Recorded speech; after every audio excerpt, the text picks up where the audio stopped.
Thank you, Rob. It's good to be with you this morning, and it was really fun to have your worship pastor and his wife at our home a few weeks ago for their, I think it was their 5th anniversary, wasn't it? Was Jeff still here? Where'd he go? Was it your 5th? Number 5, yeah. And I think we're going to have Rob and his wife at our home for their 13th anniversary. So one of the things that we do is we have a home up in Prescott that God has blessed us with, and we house a lot of pastors and wives. Over the last 2 years, we've had over 95 different folks come into our home, and one of the things that we do is we kind of triage some pastors. Sometimes they're there for R&R, sometimes they're for honeymoons, sometimes they're for anniversaries, but it's our joy and privilege to be able to serve pastors and wives like that. I was excited to hear about Jason going to the inner city of LA. We just had a pastor and wife over the weekend, the last couple of days, who have a ministry in Hollywood, and they're headed to Highland Park to start a really inner city ministry there in LA, so it's exciting to see what God's doing here in the States. Amen? You know, sometimes we think that missions is overseas, but it's right here in the States.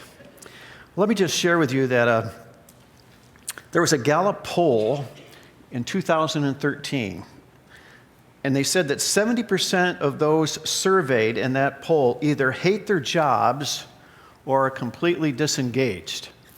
I had a young man come to my house here a couple of days ago because my garage door broke, and one of the springs just broke in half. And so this young man shows up to my garage, and I could tell he just kind of had a little bit of an attitude, a little bit of an edge about him. And after he was done fixing the garage door, I said, "Do you enjoy your job?" And he says, "Are you kidding? Does anybody enjoy their job?" I said, yeah. It's one of the greatest gifts that we can have is to be blessed to be able to get up in the morning and look forward to work. And he says, well, I don't. And he was kind of reflecting what a lot of people in America today feel. And for some of you, maybe work is perhaps a 4-letter word. And so that's the title of my message this morning. 50% of workers today are disengaged in their jobs, which means that while they show up, they're not inspired or even to be there, even with various perks that perhaps are there on the job. It's estimated, this is another statistic, that it costs the U.S. $450 to $550 billion per year in lost productivity, stolen goods, and missed days at work. For some of you, maybe the opposite's true. Your work is your identity. One of the things I get to do as a chaplain for the Sheriff's Department up in Prescott is you get around officers, and I discovered this when I was with the Phoenix Police Department, that many of those guys, their job is who they are. And for some of you, maybe that's where you're at this morning. Well, why then do we go to work? Well, you know that old song, I-O, right? So off to work I go. I remember when I was a kid, I would be walking to school, and a friend of mine and I would say, "I-ho, hi-ho, we're off to school we go. We learn some junk, and then we flunk, hi-ho, hi-ho, hi-ho." But why do we go to work? Well, a recent book that I've read that kind of inspired me in this message was a book written by one of our pastors in the Missouri area. His name is Tom Nelson, and he wrote a book called Work Matters. And some of these insights that I want to share with you this morning come out of that book, but I want you to understand how God has ordained work. And let's look at Genesis with me this morning. Genesis chapter 1, verse 26. Genesis chapter 1, verse 26. Then God said, "Let us make man in our image, in our likeness, and let them rule over the fish of the sea and the birds of the air, over the livestock, over all the earth, and over all the creatures that move along the ground." So God created man in his own image. In the image of God, he created him, male and female, he created them. God blessed them and said to them, "Be fruitful and increase in number, fill the earth and subdue it. Rule," there's that word again, "over the fish of the sea and the birds of the air and over every living creature that moves on the ground." Then God said, "I give you every seed-bearing plant on the face of the whole earth and every tree that has fruit with seed in it. They will be yours for food, and to all the beasts of the earth and all the birds of the air and all the creatures that move on the ground, everything that has breath of life in it, I give every green plant for food." And it was so. God saw all that he had made, and it was good, and there was evening, and there was morning the 6th day. I want to share with you just the first principle this morning that's probably not too overly I guess, but let me just share the principle. Before the fall of man, God designed us to work. I mean, he designed us to do that. He said, I want you to rule over. I want you to rule over. See, we were made in God's likeness, and he spent a lot of time creating those 6 days, and that creating was an act of work. And we're to be his image bearers. And so we need to also spend our time creating as an image bearer, and that creation is a part of our work. And so when he said, I want you to rule over, that word rule is an interesting word. It comes from a Hebrew word said avodah. And that word avodah is interesting, and it's translated, number one, as work or service or craftsmanship. But you'll discover in other Old Testament passages where this word is translated, it's translated to be worship. Now I want you to think about this for a minute, because if you think about our work being an act of worship, then principle number 2 that I want to share with you this morning is that God's original design for work was to be an act of everyday worship. Now, I don't know if you've thought about that in your own life as to getting to work from day to day, that is an act of worship to go to work. It changes our perspective on how valuable and what a great asset our work could be for the kingdom.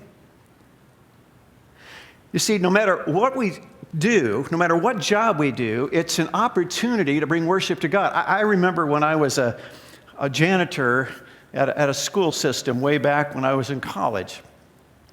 And I would go and I would clean up the 3rd and 4th and 5th grade classrooms every day. And each day that work seemed kind of menial and meaningless. But one of the things I decided to do was to maybe write a thought or a scripture verse on the blackboard before I left every day. Besides cleaning that room spotless, it was an opportunity for me to maybe have a little bit of a ministry to that teacher for the next morning when they walked in the classroom. And it was fascinating to me to how much the teachers appreciated that little bit of encouragement. And it created an opportunity for me to be a little bit more worshipful in that work environment, if you understand where I'm coming from. In Colossians 3, verse 23, it says, whatever you do, do your work with all your heart as to who? As to the Lord. There's a great story about 3 stonemasons who were asked by a visitor, what are you doing? Well, the first mason said, I'm cutting stone. The second mason chimed in, and he said, I'm making a living. The third mason responded, I'm building a cathedral for God and his people. Let me ask you something. When you go to work from day to day, do you understand that you're going to worship at work? Have you ever thought about it that way? You know, we come to church on Sunday morning and we think, well, that's our morning to do our public worship. But can you think about your job tomorrow morning when you go back to work as an act of worship? Does that change perhaps your attitude, your perspective about what work should look like? Whether you're a young mom and your job is to be at home and to work with your kids, or whether it's you're retired and you have neighbors or people in your life, or you're volunteering, or whether you're out on a day-to-day 8 to 5 or whatever your job is, do you understand that it could be a day of acting out in worship? Well, God created us. When he said, I want you to rule over, he's saying, I want you to work. I want your work to be an act of worship. And it was a blessing to be able to work before the fall of man. It was a great thing that God had created. But there was a problem, as you know, and in Genesis chapter 3, if you'll turn over with me to Genesis chapter 3, verse 17, we know that man messed it all up. Right? To Adam, he said, because you listened to your wife. See, that was his first problem. You should never listen to your wife, okay? And ate from the tree about which I commanded you, you must not eat of it. And now look what happens to our work. Cursed is the ground because of you. Through painful toil, you will eat of it all the days of your life. It will produce thorns and thistles for you, and you will eat the plants of the field. By the sweat of your brow, you will eat your food until you return to the ground, since from it you were taken, for dust you are, and to dust you will return. Principle number 3 I want to share with you, whereas work was originally designed to be pleasurable, sin caused work to be toilsome and difficult. Work became a challenge after that. Because the climate changed, the topography changed, a lot of things changed when man sinned and the curse came. There's an illustration. I don't know if any of you watch the TV show Dirty Jobs. I don't know if anybody watched that.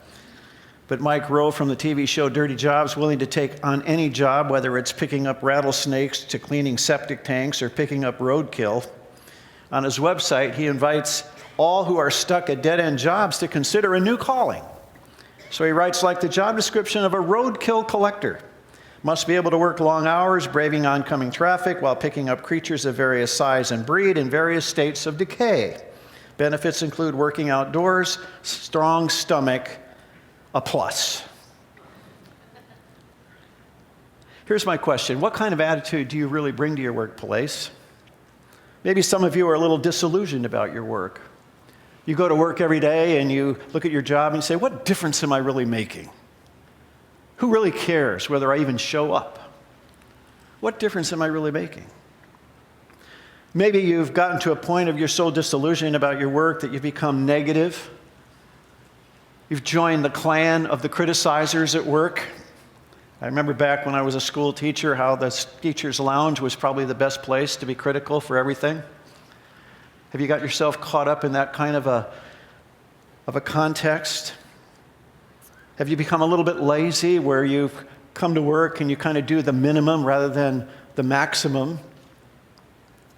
Are you determined to prove something to yourself and others, so you're basically a workaholic and you're finding your identity in your work?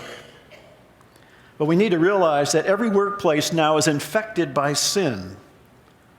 And oftentimes we think that maybe a different job would be a better deal for me, or if only I had this, or if I only got this raise, or if I maybe went over here to work. And we know that the grass is always greener in the other man's septic tank, right?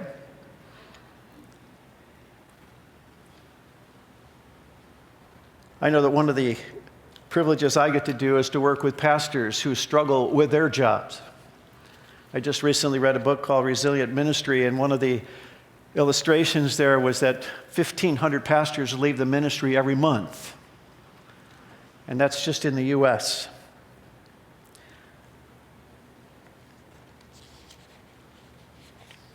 The grass is not always greener. So I want you to think about principle number 4 with me this morning, and that is this: in God's economy, there's no partiality towards one job or another. What I mean by that is that oftentimes what we've done, I think in the church over the number of years, is that we say that a pastor or a missionary has this special calling, right? And so we kind of think that they have this special anointing or calling to do what they're supposed to do. Well, when I read my Bible, I can't see a lot of distinguishing marks of somebody who is called, quote, to full-time ministry and people who are called to what we would say as lay work. You know, when you look at Jesus' life, he spent most of his earthly life doing what? He was a carpenter. He was a carpenter.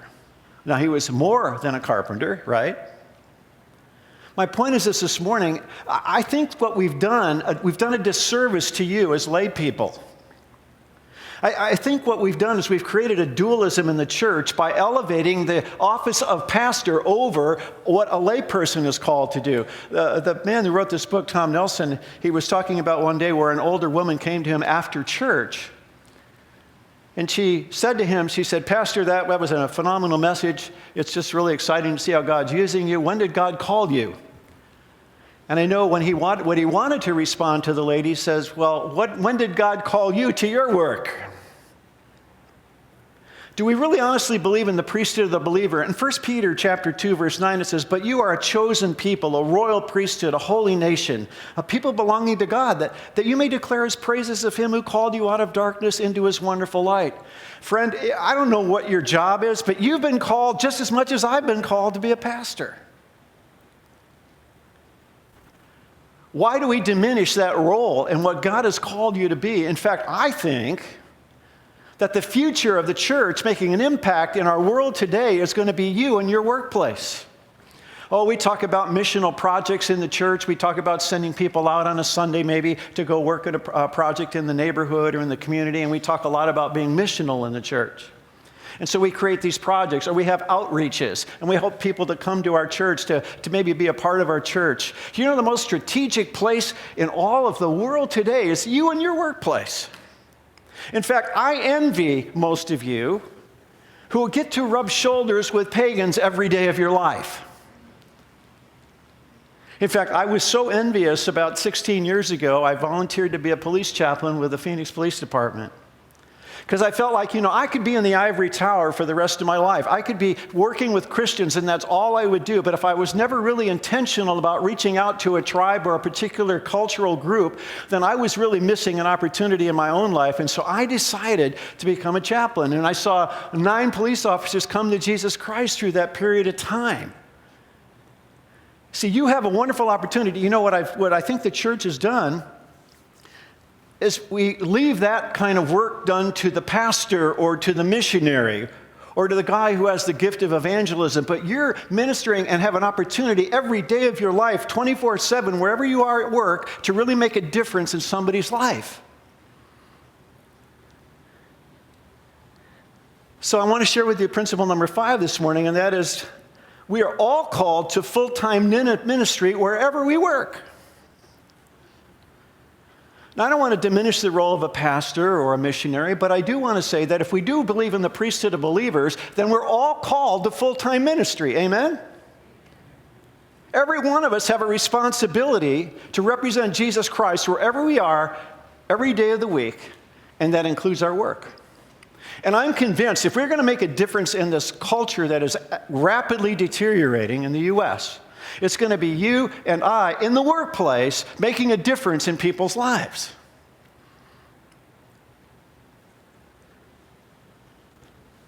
Let me just ask you this. Do you think Jesus lived a life of humdrum obscurity while doing carpenter work?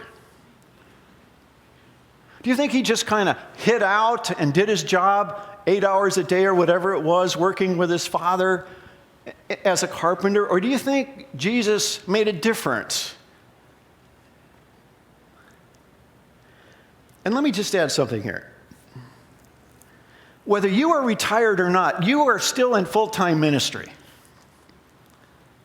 I can say that now that I'm 67. You know, it would be easy to check out, just simply because we think we're retired, we checked out of full-time ministry. No, you were called to ministry as an ambassador of Jesus Christ long before you were called to your job in retirement.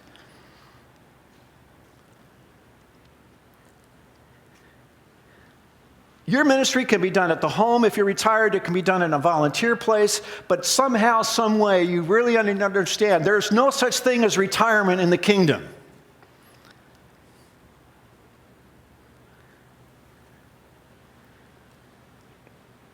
Work is a great opportunity for us. And I would hope that by sharing just a few of these thoughts this morning that you will get inspired about where you work. And let me give you some practical suggestions this morning. What are the ways you can integrate your faith, or in other words, worship, in your workplace? Let me give you some ideas this morning. First one is this. Show up with the right attitude. Just show up. How many people don't even show up to work sometimes, especially in the service industry? Show up with the right attitude. There's an old saying, your attitude determines your altitude.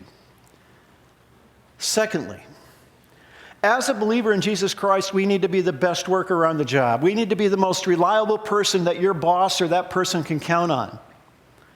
You know, it's really interesting, this pastor who has shared this book was really, one of the things that he decided to do as a pastor would be to visit people in his church in their workplace during the week. It was really an interesting idea.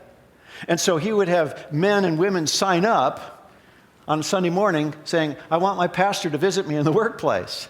And what he would do is he'd spend one day a week and he would go into the workplace and hang out with that guy for the entire day. And what it was extremely strategic because, number one, if that particular person who volunteered for the pastor to come in the workplace, he better have a pretty good reputation Because when pastor shows up in the workplace and starts meeting some of his people in the workplace, all of a sudden, whoops, I'm maybe a little more accountable now. But also it gave the pastor an opportunity to suggest some ways that that person could integrate his faith into that particular job when he was able to walk with them for an entire day, to walk alongside them. But he would often discover that perhaps that particular guy who invited him into the workplace wasn't the best worker in the workplace either. Here's a third thought. Make sure you operate with complete integrity. You know, I don't know about you, but sometimes it scares me when I go into the phone book and I see a picture of a fish next to a company. It always scares me because, boy, you're starting to put your reputation on the line as that little ichthus on your website or on your particular advertisement is saying something about you being, quote, a Christian business person. And I don't know about you, but I have been stung frequently by Christian businessmen. So it's so critical that we operate with integrity. You know, it's so easy in the dog-eat-dog world of culture today to get ahead, to compromise in the workplace if you're in a place of business. Some things that you might say as a salesperson that may be a little bit off color or a little bit over-exaggerated to get the sell. And it just lacks integrity in the workplace. So we need to operate with greatest integrity. We as a Christian need to be known for our integrity and our ethics, our business ethics. Here's the fourth thought. It's really important that we're alert to the needs of our coworkers. One of the things that I did when I was chaplain down here in Phoenix for 15 years with police officers, when I'd leave on a Friday to go down to my precinct, I would say, God, you know, give me a divine appointment.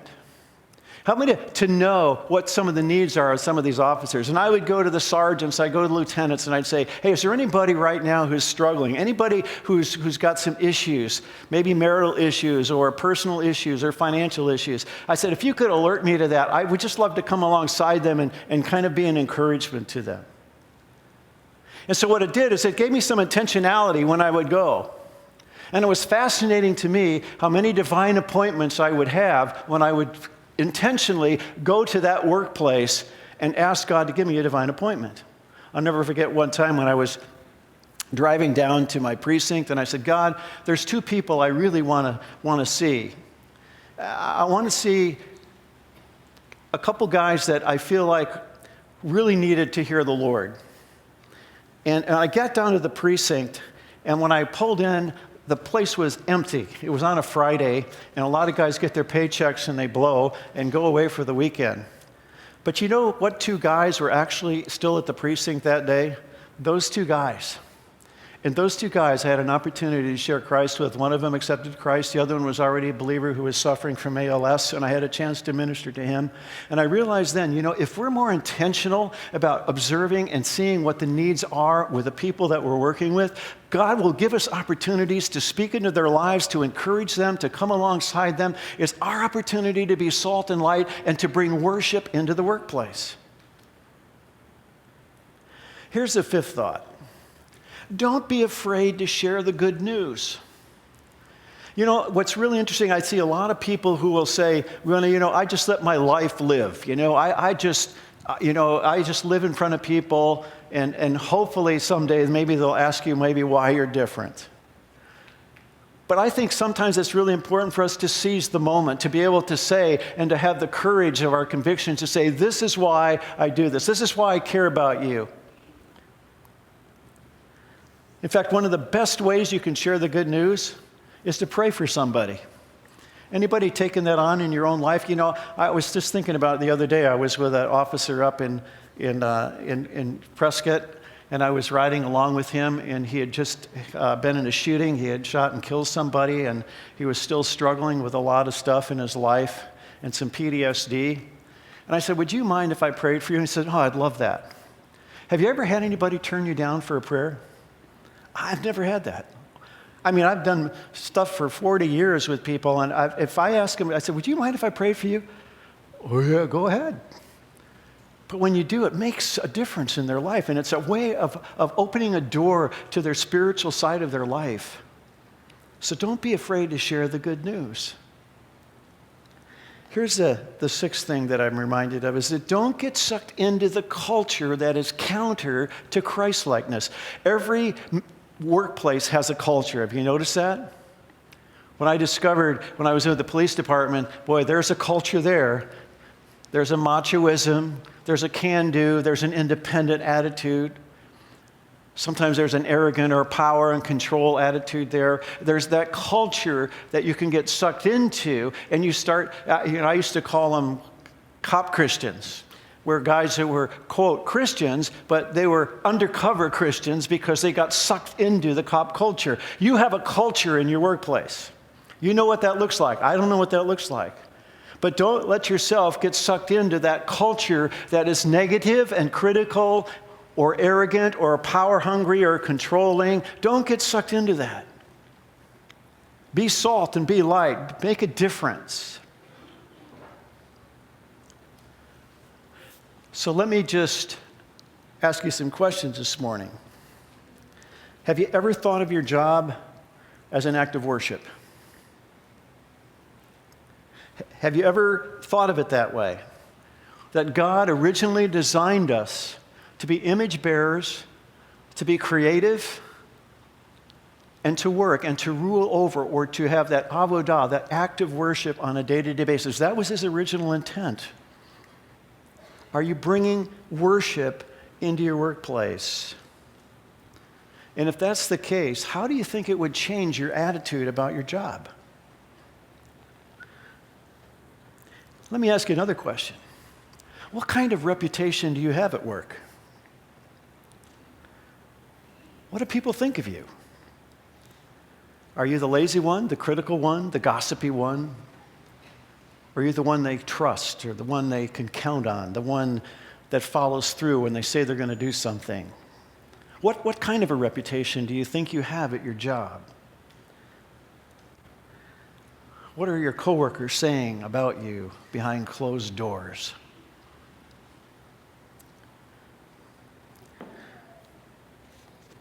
What ways do you think you could integrate your faith into your work? Have you thought about it? Have you ever actually thought about it and strategized? How could you integrate your faith into your workplace? What does that look like for you?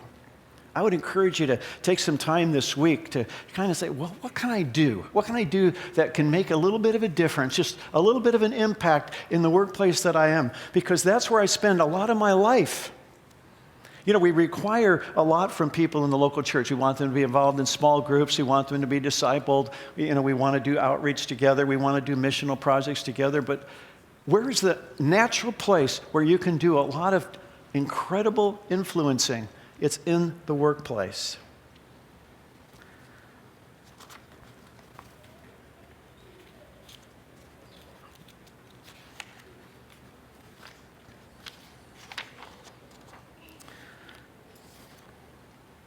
Here's one more.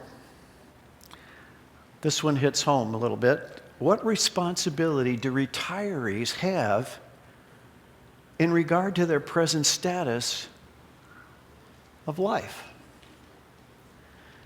You know, I live in a community in Prescott where it's 60% retirement. And there's a lot of people who volunteer, no doubt.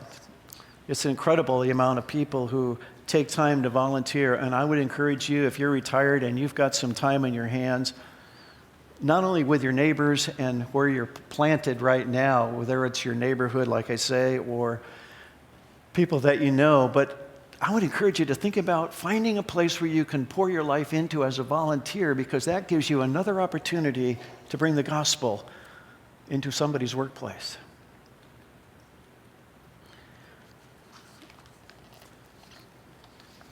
Whatever you do, do your work heartily as unto the Lord. Amen. Let me take time and pray for a minute.